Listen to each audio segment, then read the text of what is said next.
Alexander Fotescu ou quelqu'un, je sais pas. Ouais, c'est Denis qui veut. Pardon, excusez-moi. J'ai vu à Denis, voilà. Veuillez m'excuser. Est-ce qu'on peut annoncer Alexander En anglais. Mais du coup, vous n'êtes pas parlé, mais ouais. On va passer à.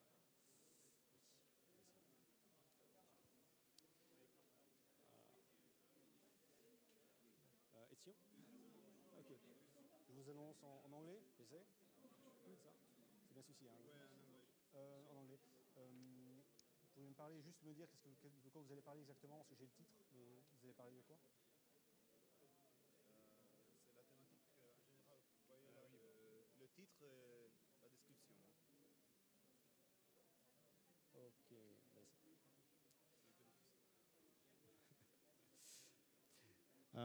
Excuse me. Now for the TED Talk, Mr. Alexander Fotescu. Sorry if I damage your name. Will present you a talk about the neuroplasticity and wargaming. So please take a seat and good talk. Merci Denis. Non mais c'est très bien. C'est lui qui va couper la main. Merci. Moi j'ai pas fait.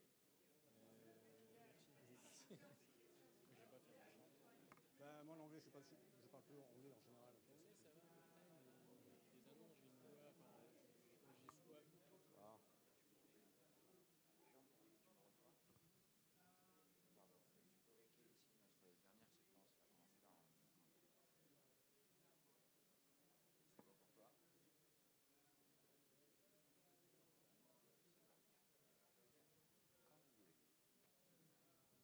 Quand vous voulez. Good afternoon. Bonjour. Si jamais il y a des questions, on peut aussi parler en français. Mais normalement, ma présentation est prévue de se passer en anglais. So I'll switch to English, if you don't mind. I was just saying that we can also speak in French, if that helps things. So I will be speaking about the intersection of how we use AI for wargaming and how that impacts or is facilitated by neuroscience and human factors. This will be particularly valuable for analysts and game designers, for people in human factors, but also for those in AI human systems developers, so more on the engineering side as well. And why this is important is because I see a tendency among those who try to integrate AI into human endeavors to do things the same way as we do policy, which is linear and mechanicistic, whereas wargaming is supposed to be exactly the opposite. It's supposed to discover new ideas and possibilities as opposed to locking us into options. It all starts with play. Play starts from an early childhood, and just like wargaming, it's supposed to be an environment safe to fail, safe to experiment, and safe to discover things. Play, from a neuroscience perspective, it's one of the most beneficial endeavors humans can do, because it affords learning, it opens the mind by interacting with things and people, it pushes creativity and well-being, it helps us learn how to self-regulate and how to self-actualize. And these two last ones are particularly important as adults and in the context of security and warfare, because a lot of the times it's not about gaming the technical systems, but it's about gaming the humans behind the games. So self-regulation and self-actualization, just like biases for emotions, reactions, leadership profiling in intelligence, etc., are key for our decision-making and how we interpret moves that we see.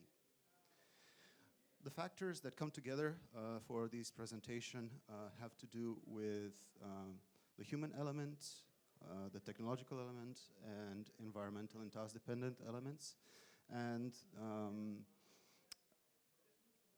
on the policy side as well. And I'm just going to pick on specific points from each group.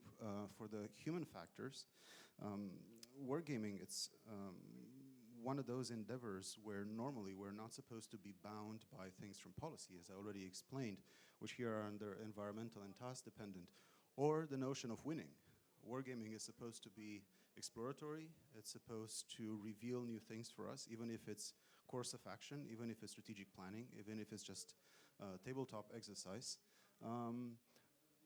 And a lot of the times what we see through mechanics, game design, objectives set out by decision makers is a lock-in effect. Almost like it doesn't matter how good the game presented is, it ends up locking us in. And that runs exactly counter to human nature and to the notion of play. On the AI side, we see a lot of hype about what it can do. It's true that particularly over the past year, AI has advanced a lot, and we're going to discuss that in detail later on. But what we see is a proliferation of co-pilots, or AI systems meant to help decision-making or to facilitate things. And we're seeing more and more studies saying that depending on how these systems are designed and how they're implemented, they are actually making us stupider. Because one of the principles in neuroplasticity is that you have to work on something and practice it, but also to try to deviate from it in order to find new ways of overcoming obstacles. Now, of course, if you use co-pilots, already some of the more common tasks and the basic tasks mean that you're losing those cognitive abilities, but on top of that, they're also predetermining pathways of getting to results because you're very dependent on the instrument. So again, the design and implementation of aiding AI systems is very important. In terms of construct, we use things like game theory, so that's the origination. It's one of the origins of wargaming and scenario planning as methods, but these are theoretical suppositions.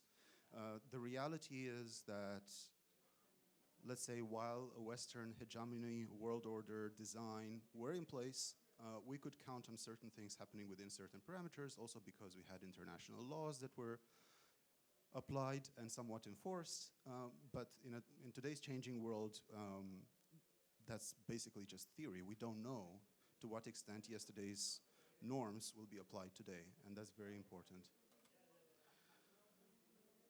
So conceptually, on the neuroscience side, you have memories, emotions, and cognition. Memories are basically our library from where we start playing a game. And this whole talk actually is about encouraging us to not see the same game twice, not see the same mechanics twice. Always have, if possible, an evolving game.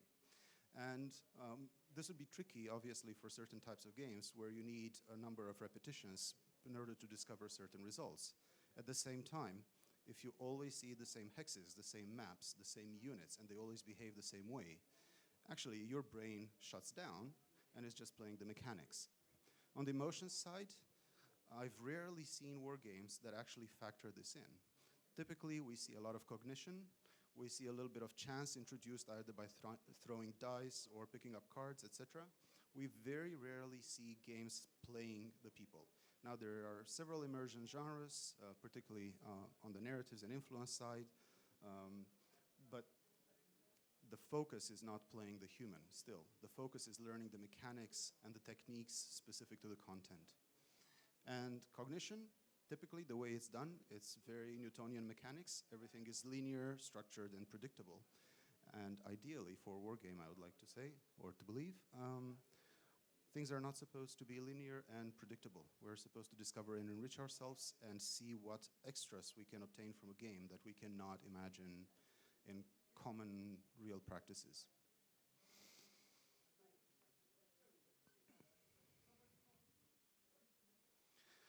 Also on the neuroscience side, in terms of playing the human, on our side as players, it's important that we walk into these things relaxed and wanting to explore things. I've seen several games in which people were there exclusively because they were told to, or because they had to reach certain results, or to test certain theories. And typically, that's exactly what shuts down the brain. It's not only the brain, it's all the adrenaline, serotonin, and dopamine. So in a sense, in terms of planning for game experience, you could say you could plan for a biology-informed design, if ever you wanted to extract the most from humans. I'm not aware that anyone is planning for games in order to extract the best possible outcome from humans. So I would encourage us to take this into consideration as well. Wargaming with AI, where technology is. So we're at a moment where we can pretty much do the Star Trek holodeck because we can do real-time vocal machine interaction with LLMs. It's pretty much fully immersive because we have real-time text-to-image generation. We have orchestration with agentic AI, and then we have several other elements. Costs, which are starting to drop depending on how you take it. AI is evolving constantly, and we had some Chinese surprises. So what before would take a Google to orchestrate, let's say, a holodeck, nowadays maybe some institution like the École Militaire could do this on premises with its own servers as opposed to having to resort to a central facility. And errors. And this is probably one of the most important aspects of the presentation because the way we do AI is we try to correct AI. We try to prevent hallucinations and we try to prevent errors. Now, of course, if you're in a real-life battle situation, if you have 3 or 5 ships on the map, that's relevant. In an experimental setting in which you're trying to figure out what to do if something happens, errors are something to be embraced because unless if it's majorly obvious that an UFO will not land on Earth, for which probably we're not wargaming yet, otherwise, random errors that can appear can be beneficial to the game. And I would encourage us to consider what that means if we took the variability in AI or the uncertainties of the information we receive as something that could be gamed as opposed to us trying to correct the AI. And these are broad 5 levels of how we use AI in wargaming that I put together. This is not informed by a corpus of literature. These are just broad categories that I put together. And my contention is that, well, we've been working for a long time on analytical and pattern recognition. We have the pretty pictures generation, which is coming into being in the commercial environment, so costs are dropping. Then we're seeing improvements daily almost in copilot functions. And I talked earlier about why this is potentially dangerous depending on how it's designed and how it's implemented. And then there are the notions of exploration and creativity. And this is where aspects such as errors and whatever the machine tells you that maybe as a human that has experience either in wargaming or in real life, you see that it's not necessarily possible. But the question is, should you be playing that because, let's say, the AI saw a pattern in the data that you're not aware of? Might it be relevant for you to play something without first understanding it? And then aspects of human factors. AI is getting to a point where it can isolate human effects, human dispositions, cognitive states, emotions, by the way people are interacting in a game and among themselves and decisions they're making. So for the analytics side, this might be particularly interesting because we're focusing in games, we're focusing a lot on the content on the table. We're rarely focusing so much on the humans that we'd be able to discern profiles when specific people encounter specific situations on a board. So this is a scatter of various types of research that we're seeing. Some are familiar names. I placed them there because each one of these reports actually has one key learning. And I'm just going to run through all of them. Microsoft ran a study. It's self-reported, knowledge workers, self-reporting on the use of generative AI. But apparently what's happening is that the people who have more confidence in themselves and their abilities tend to go more the route of critical thinking and questioning what they're observing. The people who don't have enough confidence in their own skills and in themselves, they tend to release control to the AI. So there we're clearly not having any human filter on the situation. And then what happens is that even for those who do critical thinking, actually they're migrating to babysitting or parenting the AI to make sure that the information is accurate, that the AI did what it was supposed to, and what are the sources of what the AI output, rather than focusing in on the task. So talking about design and implementation, we're losing on both counts. Then CSIS, a think tank from the United States, ran a study on by using 7 Western foundation models. It was in a geopolitical context, and it was LLMs. And they found that they're very much Westernly skewed, with civilizational and historical biases based on our writings. Problem: we've not introduced a corpus of literature from Russia, or from China, or from India, or from anywhere. So we have no idea how they would behave. Effectively, we're biasing our own inputs into the game itself without figuring out that the same words might mean something different for a different civilization. MIT found that nature keeps exploring. So both humans and animals, after they will have discovered the most optimal path to delivering a task, actually, they keep exploring by increasing the number of errors just in case they find a better option, which for cybernetic systems, for policy, and possibly in wargaming as well, we tend not to do. Because typically, once we pick up on the mechanics of a game, we just run those mechanics like crazy just to win, right?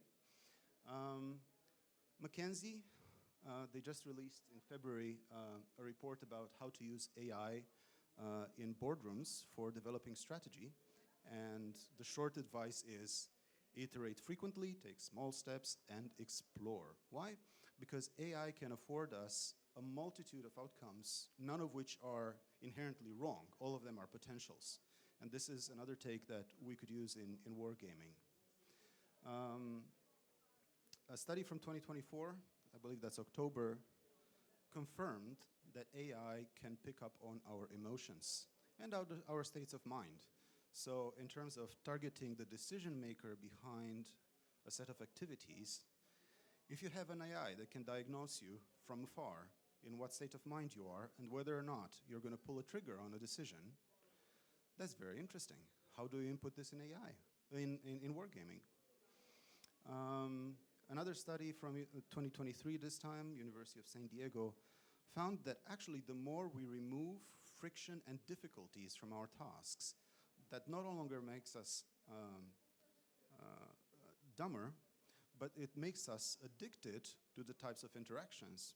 So in an ever-changing world, where all bets are off, in some sense, I guess we're living through that. We don't know where the bottom is.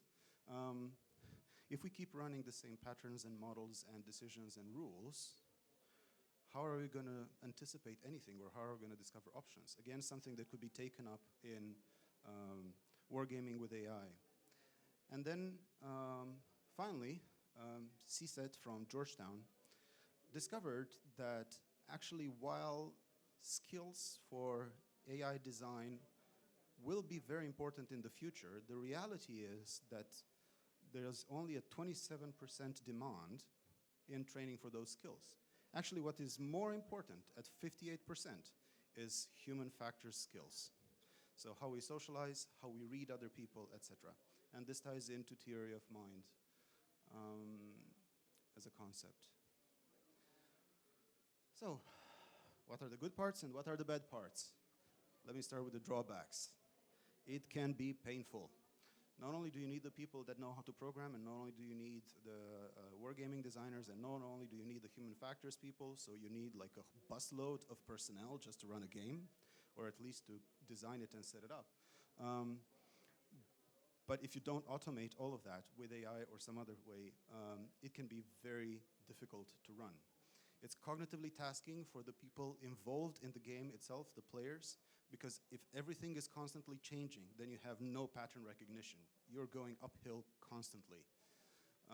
It doesn't serve all kinds of war games, and honestly, for some war games, it might be overkill. If you just need a small educational game to teach people about, I don't know, information operations, you probably don't need a whole AI setup behind it, because they can just play a small manual game with cards. And then the problem from the perspectives of systems, decision makers, and accountants. How do you know that what the AI gave you is for real? How do you make sure that the inputs and the outputs and the throughputs are correct? Well, you can't know. And this is where people from wargaming need to advocate for themselves, because the whole point of a war game, in many cases, is not to deliver a cybernetically obtained result, but rather to see how humans behave in relation to specific inputs. On the benefit side, it can reveal blind spots, particularly if you lean into the errors. Because if you already know everything from the beginning, then why do a war game? It can maintain an agile mind, because, and this is very funny, I like giving this example. So when you're a cadet or you just join a service or public administration, people tell you execute the task, learn the processes and procedures, you're gonna have decision making later. By the time later comes, 35, 40 years old, and you're in your management position, people start telling you, well, you gotta be creative, you have to have a new onlook on life. Guess what? Neuroscience, the brain does not support that because we're a constantly learning machine. We prefer taking the path of the easier route. So we're just going to repeat what we see with small variations. And then creativity is not something you just turn on. So by finding this escape in war games where we can design a setup where everything is constantly moving and we're creating the game in real time as it happens, that can keep our brains more agile and more elastic, particularly when it comes to encountering things that don't necessarily make sense, but you have to play with the enigma anyway. The sophistication of design, obviously, if you can mobilize AI to do a whole bunch of basic level things in a game, including part of the running, part of design, part of the iteration and automations, then you can focus on more sophisticated aspects of the game. A lot of the times we think of a very large design and then we have to draw it down because it needs to fit in a box or it needs to be playable in 2 to 4 hours. And maybe this would be a way to alleviate some of those obstacles. Just focus on the higher order things as opposed to just making sure the people learn first in under 2 hours and then get to play a few rounds. And then using humans as people. So this is effectively a machine-human system, right? Whether it's decision-making support, just automation, options discovery, this is a human-machine system. And the way we're currently doing it is humans are there to validate machine actions, make some decisions, repeat. We're at the point where if we use technology smartly, we wouldn't have to bother with validating machine inputs and throughputs, right? So the whole point there is to make use of people's intuition, decision-making, observations, creativity, and the things that they get by playing the other people in the game as opposed to the human that has the control over the machine. So, in the future, what can we expect or what we should expect?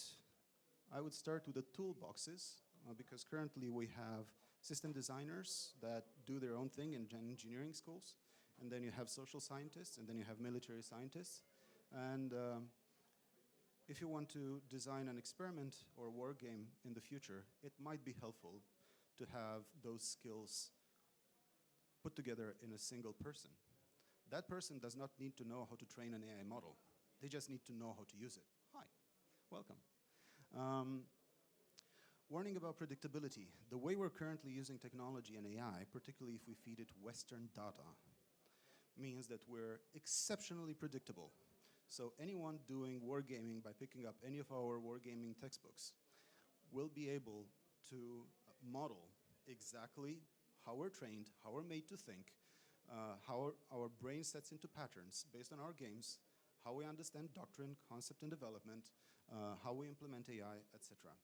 So by embracing some of the errors and the unexpected things that can come from AI, maybe we can overcome this obstacle if a decision cannot be made deliberately to design war games away from Western biases and patterns. Another warning on cognitive abilities, use it or lose it. So if we're constantly playing the same patterns, designing the same way, starting from the same principles and concepts, we're more certainly going to turn out a game that the more experienced gamers will be able to see what are the parts where you collected ideas from, etc. And that's not going to help the people playing the war game to have more agile minds and to devise new kinds of options. You're just we will be dependent on the imagination and creativity of the game designer to make sure that we advance enough in our cognition and abilities.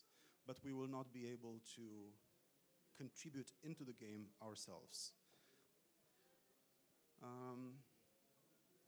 One of the articles I put above in the research talked about TikTok and addiction. And one of the recommendations of the article was make everything as easy as TikTok, because effectively you need one thumb and the capacity to do this. You know, and apparently that helps a lot, particularly teenagers, to develop low self-esteem, addiction, low social skills, inability to understand other humans, and so on. So the ideal would be to design war games with human factors in mind that would be as easy to take up as TikTok and as adaptable or elastic or variable as necessary for the task. And then for those who research the research on how to do wargaming, design tools based on generative AI that would support critical thinking, exploration, and adaptation as opposed to solution confirmation. 5 key points. Let's treat ourselves as decision makers, not as things. Thank you.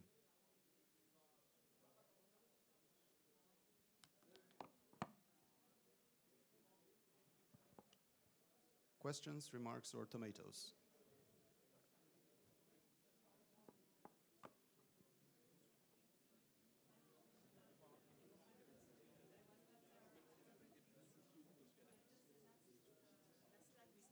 Sorry. Yeah, I'm really sorry because I was not there. So on peut parler en français si oui, vous voulez. On peut parler en anglais ou en français, comme vous voulez. C'était sur la slide précédente. Yeah, this one. About the last point about making AI human factors, wargaming as easy as TikTok. Have you some examples in mind? Or Unfortunately, not really. Why? From what I can tell from game design, they are made in such a way that you don't have a layered, let's say, user interface with the game. You have to uptake everything all at once. And then once you go into the game, you have to use everything all at once, so you don't have a layered approach. I don't know where this would be better fit in terms of making everything as simple as TikTok. But maybe we should find ways to do that. The easy answer is on the user interface or ergonomics, right? If you can speak to a game that automates stuff for you, then you don't need to care about counting the cards and making sure you pick up the... But that's a very low-hanging fruit. We would need to find higher-level items that would be as easy as TikTok. I am looking forward to seeing, for example, there are 2 war games here, one on influence operations and the other one on cognitive warfare. Theoretically, games such as these, where you don't need, let's say, knowledge or expertise about real-life military units, but rather everything is about narratives and influencing perception, etc. These should be the easiest to obtain such things, right? Because the ideal for a wargamer is to enter a state of flow. So for them, everything should be easy enough where they don't need to concern themselves with the game, but for them to be somewhat like a real-life situation, and then they're just going for it, right? And I would start looking from that perspective up. Thank you very much.